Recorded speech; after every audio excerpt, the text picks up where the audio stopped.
প্রতি রাত্রেই স্বপ্ন দেখত তার 7টা কবর হবে। যেই পাথরটা দেখতে পাচ্ছেন, এই পাথরটি ঘিরে রয়েছে একটি অলৌকিক ঘটনা। পাথরটি রাজশাহী বাঘা থানার 500 বছরের একটি পুরনো মসজিদ, যা অনেক মূল্যবান। একটি চোর এই পাথরটি চুরি করে নিয়ে যায় এবং পাথরটি আবার নিজ জায়গায় ফিরে আসে।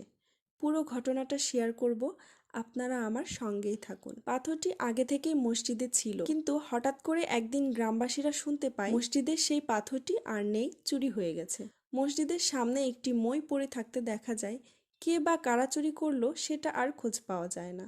কেউ তেমন আর খোঁজার চেষ্টাও করে না। কিন্তু হঠাৎ একদিন তারা আবার শুনতে পায় পাথরটি ফিরে এসেছে।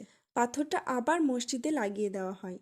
তারপরে হঠাৎই একদিন যে পাথরটা চুরি করেছিল সে নিজেই চলে আসে এবং তার ভুল স্বীকার করে। চোরটি বলে যেই দিন থেকে এই পাথরটি সে চুরি করে সেই দিন থেকেই ভয়ানক স্বপ্ন দেখা শুরু করে। স্বপ্নের মাধ্যমে কেউ একজন তাকে বলতো পাথরটি ফেরত দিয়ে আসতে, না হলে তার বংশ নির্বংশ হবে এবং তার কবর 7টি হবে।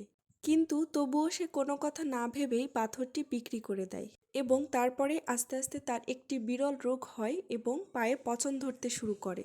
সে অনেক কষ্ট করে পরবর্তীতে সেই পাথরের সন্ধান পায় এবং পাথরটি ফিরিয়ে নিয়ে আসে। এই অপকর্মের জন্য সবার কাছে ক্ষমা চায়।